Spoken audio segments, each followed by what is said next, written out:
शक्ति परीक्षण है, हम सबका शक्ति परीक्षण है। एक चिरगांव झांसी में हमारे मैथिली शरण जी गुप्त जी राष्ट्र कवि हुए। तो मैथिली शरण जी गुप्त जी ने लिखा बाबू साकेत में बार बार ये महसूस कराए त्याग तपस्या। भगवान श्री राम कहते हैं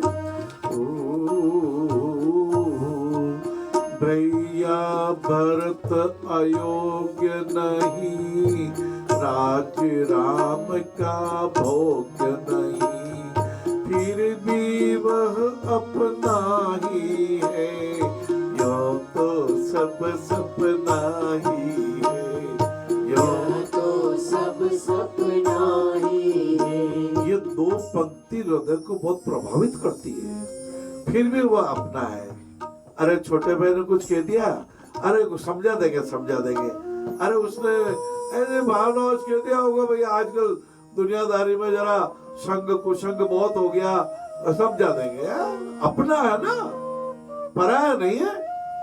बिटिया जा रही थी अपनी छोटी बहन को गोद में लिए हुए, पहाड़ी पर चढ़ रही थी। महाराज जी भी जा रहे थे। महाराज जी को तो 5 किलो का वजन ही ज्यादा लग रहा था। और देखो ये बिटिया ने तो गोद में टाबरी ले रखी है। बोला अरे तेरे को वजन नहीं लगता क्या? बोले महाराज वजन क्यों लग गया? तुम्हारी बहन है, ये मेरी बहन तो वजन नहीं लगता, मेरा भाई तो वजन नहीं लगता। कभी कभी मैं सोचता हूँ कितना परायापन आ गया कहीं कहीं। हाँ, बेटा 3 साल के लिए विदेश चला गया और माता पिता को ताव आ गया तो भी 3 दिन तो महाराज आने में लगते हैं बाहर से, 2 दिन या 16 घंटे तो अमेरिका से आने में लगते हैं। ऐसा क्या आकर्षण है बाबू? आप आपके माता पिता की सेवा कीजिए ना बाबू, क्या धन के पीछे दौड़ रहे हो? कर प्रणाम पितु मात को, हे उपकार अनंत, नमन किए सब होते, साधु सज्जन संत। साधु सज्जन और संत बनना है। देखो मैं क्या आपको राय दे सकता हूँ? आप अमेरिका में सेवा कर रहे हैं, 2-3 साल में एक बार आते हैं, तो कोई बात नहीं, आपकी इच्छा।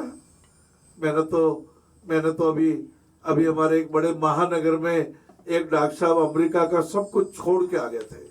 मैंने उनको पूछा आप तो अमेरिका में बहुत करोड़ों रुपया कमा रहे थे। बोले मानव जी करोड़ों रुपया महत्वपूर्ण नहीं है। हुआ क्या कि एक दिन एक कोई वृद्ध व्यक्ति मेरे यहाँ भर्ती हुए मेरे हॉस्पिटल में, तो मैंने उनके बेटे का नाम टेलीफोन नंबर भी नोट कर लिया। वो अकेले आए थे, मैंने उनका इलाज चालू किया। चौथे दिन रात को 11-11:30 बजे उनका स्वर्गवास हो गया। तो मैंने तुरंत उनके बेटे को मोबाइल फोन मिलाया। उनको 2-4 घंटे जाने के बाद बेटा बोला, बोलिए कौन बोल रहे हैं? बोले मैं डॉक्टर बोल रहा हूँ, आप तुरंत आ जाइए, मेरा हॉस्पिटल का एड्रेस है, आपके पिताजी का स्वर्गवास हो गया है। तो बेटा क्या बोलता है, इडियट, नॉनसेंस, मेरी नींद खराब की। मर गए तो क्या हुआ, रात को नींद क्यों खराब की? हे प्रभु, वो डॉक्टर साहब के तो फोन हाथ में रह गया। बेटा ऐसा बोल रहा बाप पिताजी के लिए। तुरंत अपने घर पे आए, अपने पुत्र पुत्रादि को पत्नी को बोला 7 दिन में हम भारत चले जाएंगे, हम वहीं पे अपना हॉस्पिटल का काम करेंगे, हम वहीं डॉक्टरेट करेंगे, हमें इस देश में नहीं रहना। मैं अमेरिका को बुरा नहीं मानता, अमेरिका भी पूज्य, मैं भी गया था, 2-3 महीने राहुल लाला, आप सभी बहुत अच्छे, लेकिन ये कितना भेदभाव हो गया, ये धूम छाव का उलट फेर, हम सबका शक्ति परीक्षण बहुत भारी पड़ गया बाबू। बहुत दूरियां बढ़ गई, बहुत जातिगत भेद हो गए।